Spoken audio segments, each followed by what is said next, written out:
So hello dear students, तो चलो देखते हैं नीट पीवाईक्यू सीरीज का वेव्स टॉपिक का ये सेकेंड लेक्चर। तो देखते हैं आज का ये question, the waves describe by y equals to 0.25 sin 10 pi x minus 2 pi t, x and y are in meters and t in second, is a wave traveling along the। बहुत ही simple and important question है my dear student. जो जो चीजें मैं यहाँ पर बताऊंगा lectures में, हर एक क्वेश्चंस के थ्रू आप थ्योरी पॉइंट्स कॉन्सेप्ट भी क्लियर कर सकते हो। एंड इस टॉपिक के थ्रू हर एक पार्ट कंप्लीट होने के बाद ये जस्ट पीवाईक्यूज एग्जैक्ट लेवल के क्वेश्चन से, मतलब आए हुए क्वेश्चन से तो लेवल अलग होने का कोई सवाल ही नहीं है। तो इस लेवल के क्वेश्चंस के थ्रू आप पूरा टॉपिक अच्छी तरह से रिवाइज कर सकते हो।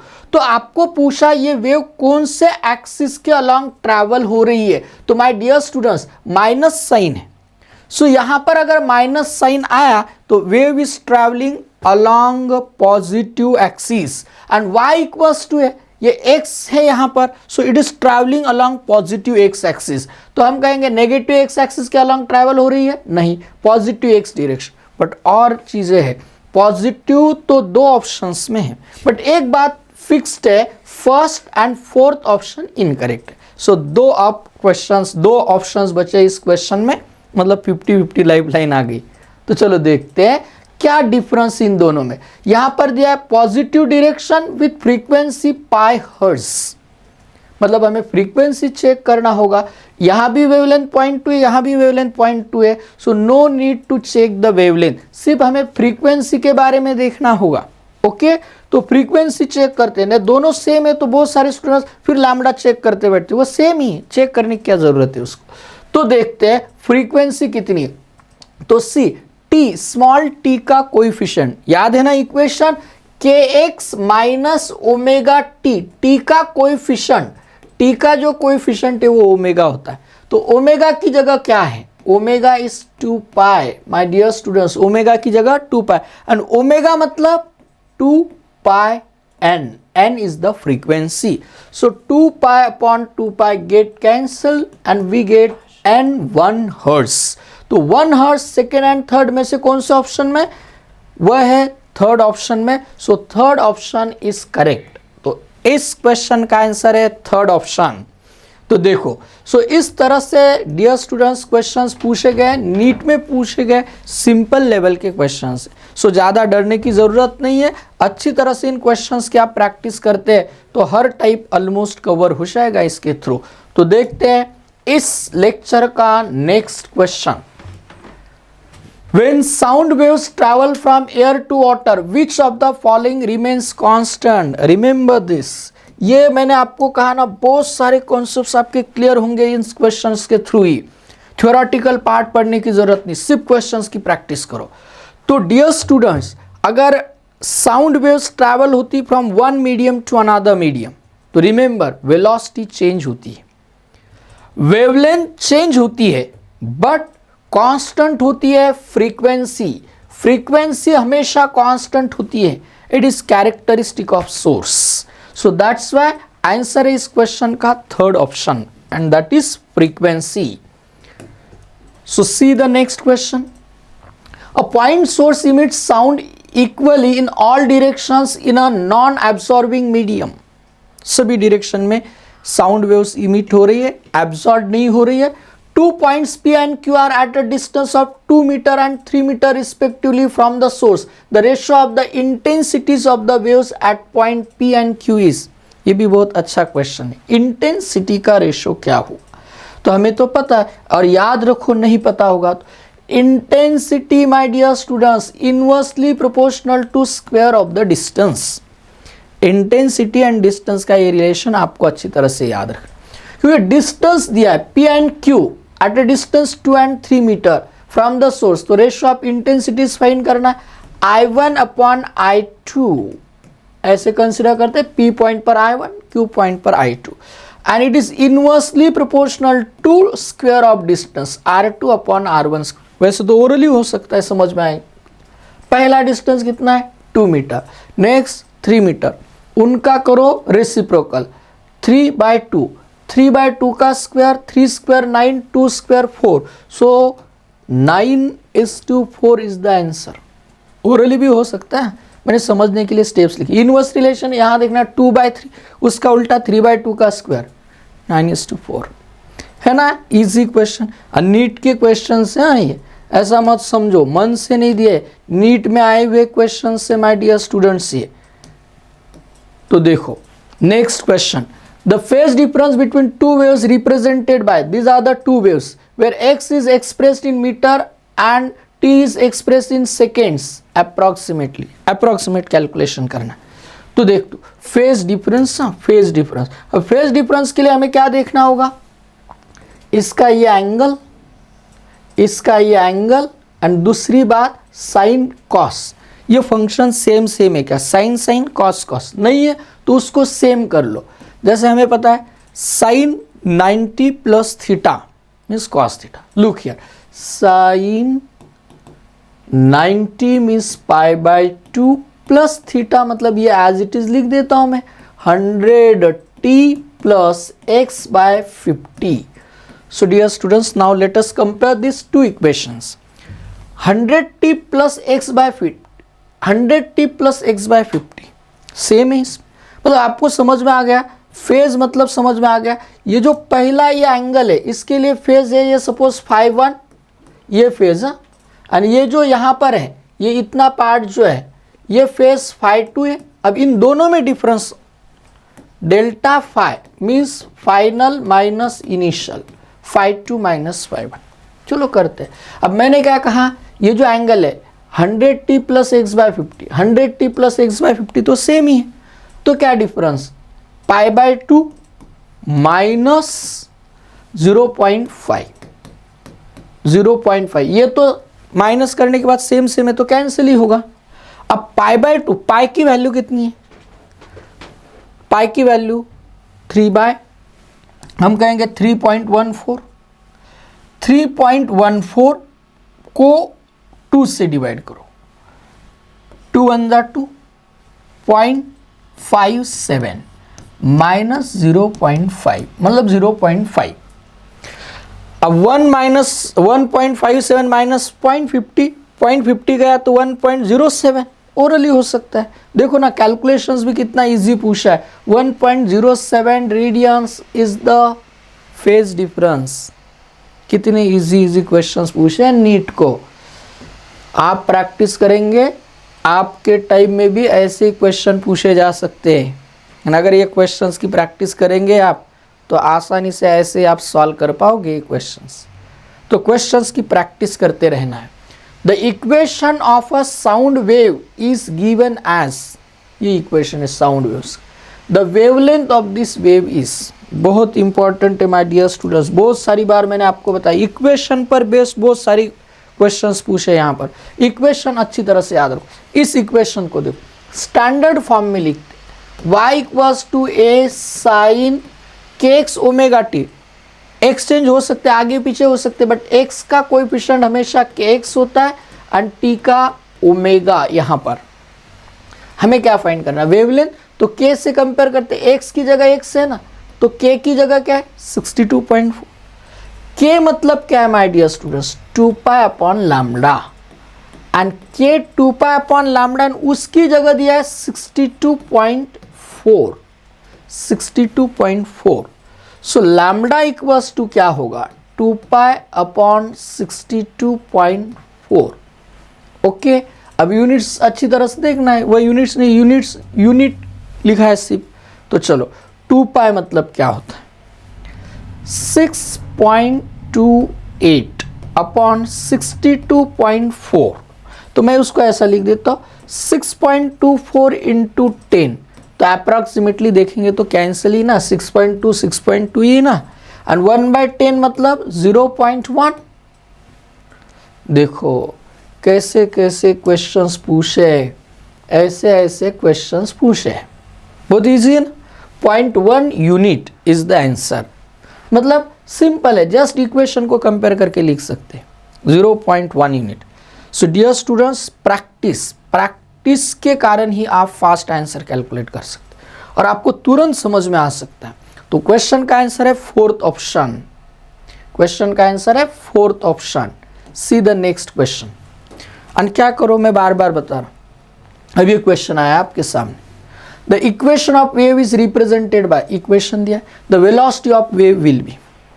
पहले खुद होकर सॉल्व करो, नहीं आया फिर सॉल्यूशन देखो, आ गया तो फिर सॉल्यूशन देखकर आंसर चेक करो कि आपका आंसर वही है या नहीं, मतलब आपको समझ में आएगा। एंड वे समझ लो, आपने सॉल्व किया वह वे और मैंने सॉल्व किया वह वे, वो समझ लो किस तरह से सिंपल वे से आप कैलकुलेट कर सकते हो, वो मैं आपको बता रहा हूं। इस इक्वेशन को जनरल फॉर्म से कंपेयर करो, y equals to general form a sin omega t minus kx, या you can write x by lambda. अब ध्यान से देखो, वेलोसिटी का फॉर्मूला इंपॉर्टेंट है। याद है आपको k का फॉर्मूला बताया था ओमेगा बाय v। फॉर्मूले भी लर्न करो, सेपरेट नोटबुक बनाओ या नहीं नोटबुक बनाए, कम से कम वीआईपी के दिए हुए फॉर्मूला बुक को पढ़ो। वो फॉर्मूला बुक हमेशा आपके साथ होना चाहिए। फॉर्मूले के omega upon v, wave constant, propagation constant, angular velocity v, wave velocity, and v equals to क्या होगा ओमेगा अपॉन के। तो कितना आसान हो जाएगा अगर आपको ये समझ में आ गया। कंपेयर करो, साइन टी की जगह टी, ओमेगा की जगह 100, के की जगह माय डियर स्टूडेंट्स के एक्स का कोएफिशिएंट, यहां गलती नहीं करना, एक्स का कोएफिशिएंट। अब एक्स का कोएफिशिएंट क्या है, 1 नहीं है, 10 नहीं है, 1/10 है, इट्स 1/10। अब सपोज आपको समझ में नहीं आया, क्या करो, पूरा का पूरा पार्ट ये इसके साथ कंपेयर करो, के एक्स x/10, तो एक्स गया घर पे, के की वैल्यू क्या आई 1/10, वही तो पहले लिखी मैं।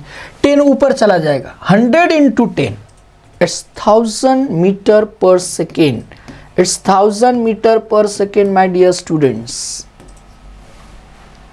है कि नहीं।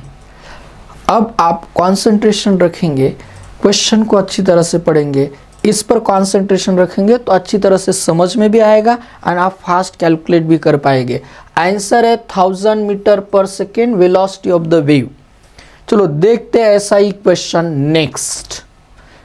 ये नेक्स्ट क्वेश्चन देखेंगे, ये कर सकते हो क्या, ट्राई कर सकते हैं, ट्राई तो करो, स्क्रीन को मतलब थोड़ा सा स्टॉप एंड करो ट्राई, एंड बाद में देखना है वही आंसर आ रहा है क्या जो मैं आप सॉल्व करके बता रहा हूं। A transverse wave is represented by the equation, see the equation, for what value of lambda is the maximum particle velocity, maximum particle velocity equal to 2 times the wave velocity. ऐसा question भी 2 बार पूछा है। अब ये statement बहुत important है, maximum particle velocity equals to 2 times wave velocity. और एक बात याद रखो, यहाँ 2 वर्ड्स है, मैक्सिमम पार्टिकल वेलोसिटी एंड दूसरा टर्म है wave velocity. My dear students, this 2 are different. Wave velocity, velocity with which wave propagates, and particle velocity is the velocity with which particle oscillates. Particle oscillatory motion perform कर रहा है, mean position पर maximum velocity, extreme position पर minimum 0, but wave velocity remains constant in a given medium, and that is the difference between these two. So समझ लो अच्छी तरह से, wave velocity, maximum particle velocity का formula a omega and wave velocity का formula dear students n lambda, n is the frequency, lambda is the wavelength। तो यहां से हमें पता करना होगा a कितना है, n कितना है। तो a तो समझ में आता है, जनरल फॉर्मूला लिख देता हूं, y equals to a sine, अब ऐसा कंसिडर करेंगे 2 पाई यहीं पर रख देता हूं, दूसरा स्टैंडर्ड फॉर्म, लैम्डा से इसको डिवाइड करते v by lambda t minus x by lambda. Okay, और सिंप्लीफाई भी कर सकते आप, v इक्वल्स टू क्या होता है n लैम्डा, या v upon lambda my dear students n t minus x upon lambda. अब जनरल फॉर्मूला यूज करेंगे, वही तो जनरल फॉर्मूला बन गया, उसी इक्वेशन को ऐसे लिख कर दिया है उन्होंने, ये तो स्टैंडर्ड फॉर्म है ऐसा। मतलब हमें कहेंगे एक ही जगह क्या है वह देखो सिर्फ वाई नॉट ओमेगा, या ओमेगा को भी लिख दो ऐसे, ओमेगा को भी ऐसे लिख सकते हैं आप। ओमेगा को आप लिखना चाहते हैं अगर, ओमेगा को आप ऐसे लिख सकते हैं, देखो मैं क्या बता रहा हूं, 2 pi n equals to 2n lambda. हो गया काम।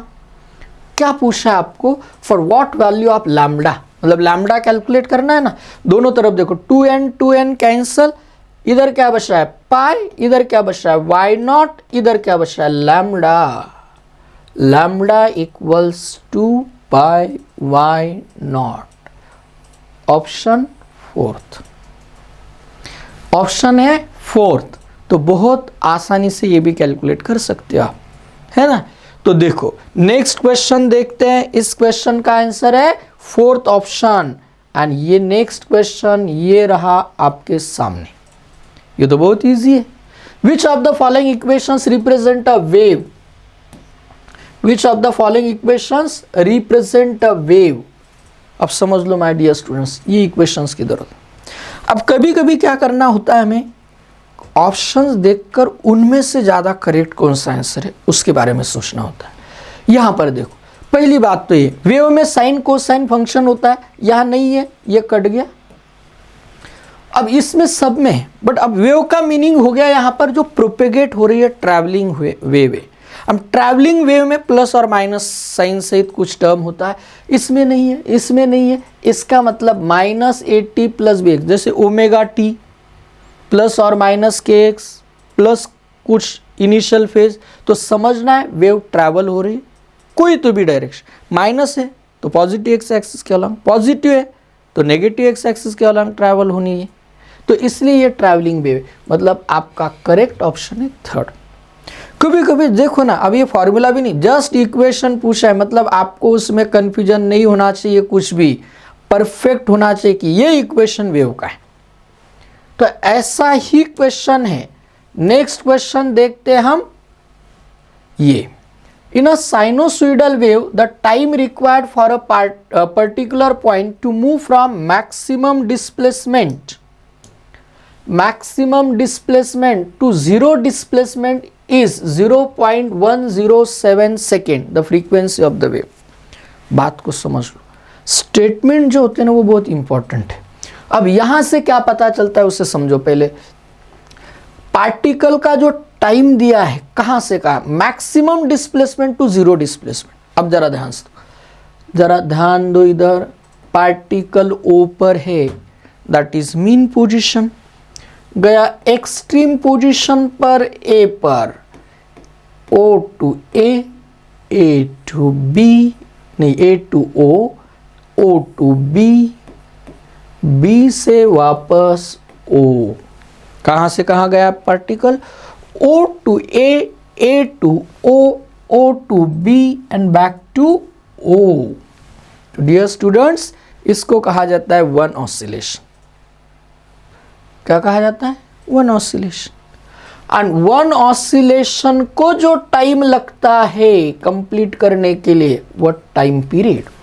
अब कहां बताएं मुझे, मैक्सिमम डिस्प्लेसमेंट कहां होता है, मैक्सिमम डिस्प्लेसमेंट एक्सट्रीम पोजीशन पर, वहां से निकला पार्टिकल का जीरो डिस्प्लेसमेंट मतलब कहां होता है, मीन पर, मतलब मैक्सिमम टू मीन गया, मैक्सिमम टू मिनिमम डिस्प्लेसमेंट मतलब एक्सट्रीम टू मीन गया। कितना ऑसिलेशन है, कितना, ये वन, इसका हाफ कर दिया हमने, इधर हाफ, उसका और हाफ, मतलब एक पार्ट, 2 3 4, 4 में से एक पार्ट, 1/4 ऑसिलेशन है my dear students. One oscillation के लिए टी टाइम, तो 1/4 ऑसिलेशन के लिए T/4, 1/4। एंड यही तो टाइम हमें दिया है, यही टाइम बताया है 0.17 seconds.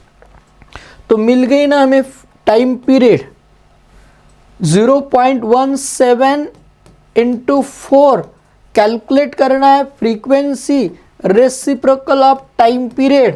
And what is time period, वो तो दिया 0.17 × 4, 17 4 जा 0.68। अब ये तो आसान है। 100/68 मतलब 68 1 पॉइंट कुछ तो भी होगा, पहले वो देख लो। 1 पॉइंट तो एक ही ऑप्शन में, कैलकुलेशन करने तक की जरूरत नहीं है, बस कॉन्सेप्ट समझ में आना चाहिए। कैलकुलेशन तो इजी होते हैं, इसमें सिर्फ कॉन्सेप्ट समझ में आ गए, चुटकियों में आंसर फाइंड कर सकते। तो कॉन्सेप्ट क्लियर होने चाहिए, कैलकुलेशन फास्ट आने ही चाहिए ऑफ कोर्स, बट वो ज़्यादा बहुत सारी बार कैलकुलेशन करने की तक नौबत नहीं आती। कॉन्सेप्ट समझ में क्लियर हो गया, आप फास्ट कैलकुलेट कर सकते हो। इस क्वेश्चन का आंसर है फर्स्ट ऑप्शन। देखते हैं नेक्स्ट क्वेश्चन, ये रहा आपके सामने, ये रहा इक्वेशन ट्रैवलिंग वेव का।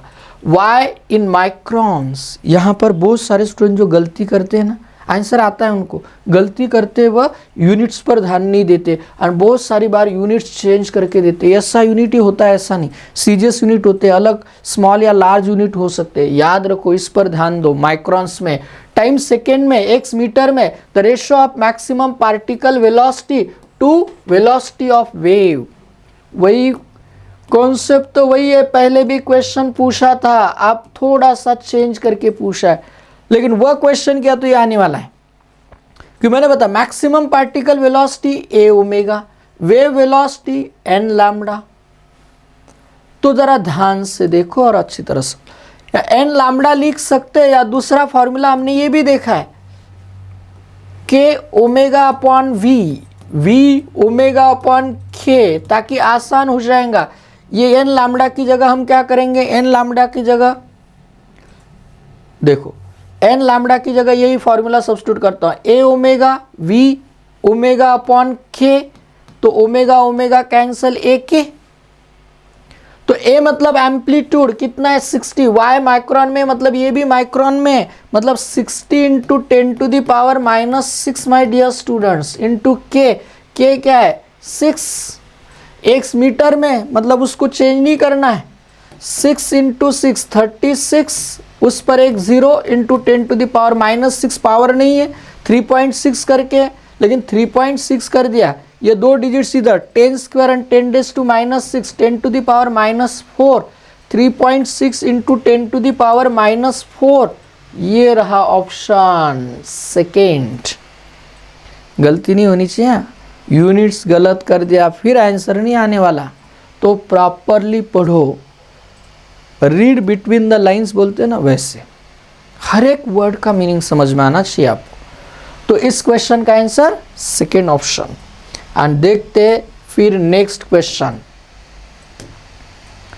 ये है क्वेश्चन, देखो ये है क्वेश्चन आपके सामने। The sound waves having phase difference of 60 degree have path difference of, ये तो बहुत इजी ओरली होने वाला क्वेश्चन है, लेकिन बताता हूँ स्टेप्स। 2 पाई फेज डिफरेंस रहा माय डियर स्टूडेंट्स, 2 पाई, तो पाथ डिफरेंस कितना होता है लर्न कर लो, 2 pi corresponds to lambda, 2 pi lambda, तो पाई क्या होगा लैम्डा बाय 2, 2 पाई लैम्डा तो पाई लैम्डा बाय 2, हाफ कर दिया। तो ऐसे 60 डिग्री रेडियन में कितना होता है, पाई बाय 3, 180/3 60 होता है। अब पाई मतलब कितना है, लैम्डा बाय 2 है, ये 3, ये इंटू 3 हो गया ना, लैम्डा बाय 6, कहाँ है ढूंढो उसे, फोर्थ ऑप्शन में। कितना इजी क्वेश्चन पूछा है, नीट को पूछा है, 4 मार्क्स के लिए पूछा है, एंड वो भी फिजिक्स में पूछा है। तो ज़रा ध्यान से देखो कितने इजीली आप मार्क कर सकते कुछ क्वेश्चंस का आंसर। इस क्वेश्चन का आंसर है फोर्थ ऑप्शन। देखो और एक क्वेश्चन आपके सामने क्या है, एक इक्वेशन दिया फ्रीक्वेंसी ऑफ द वेव। अब यूनिट चेक करने की जरूरत नहीं, इसको स्टैंडर्ड फॉर्म में लिख लेते हैं, लेकिन 0.5 साइन के बाद है 2 पाई, अब ये 3.2 से मल्टीप्लाई करता हूँ, 64/3.2t माइनस, कुछ देखने की जरूरत नहीं। क्यों नहीं देखने की जरूरत, हमारा स्टैंडर्ड फॉर्म ऐसा है, y equals to a sine 2 pi रहा, n t minus x upon lambda, मतलब t का कोएफिशिएंट, अब यहाँ 2 पाई रहा तो t का कोएफिशिएंट n रहता है, तो n की जगह पर माय डियर स्टूडेंट्स आया 64/3.2, मतलब आप ऐसा लिख दो 640/32। 32 2s are 220 हर्ट्ज। देखो ना, एक भी क्वेश्चन इतना ज़्यादा लेंदी नहीं है, कुछ ज़्यादा कॉम्प्लिकेटेड नहीं है। ज़रूरत है आपकी रेगुलर स्टडी की, रिवीजन की, कॉन्सेप्ट्स क्लियर करने की, वो बहुत इंपॉर्टेंट है। अगर आप ऐसी प्रैक्टिस करेंगे ना तो बहुत अच्छा स्कोर होगा आपका भी। तो ऐसे क्वेश्चंस आप बार बार प्रैक्टिस करते रहेंगे तो आपको फिजिक्स में भी बहुत अच्छा स्कोर मिलेगा, इंटरेस्ट आने लगेगा। तो ये नीट PYQs सीरीज देखना मत भूलो। हर लेक्चर में अच्छी तरह से दिए हुए क्वेश्चंस की प्रैक्टिस करते रहो। तो चलो मिलते हैं इसी वेव्स टॉपिक के नेक्स्ट लेक्चर में नीट PYQs सीरीज में। Thank you very much.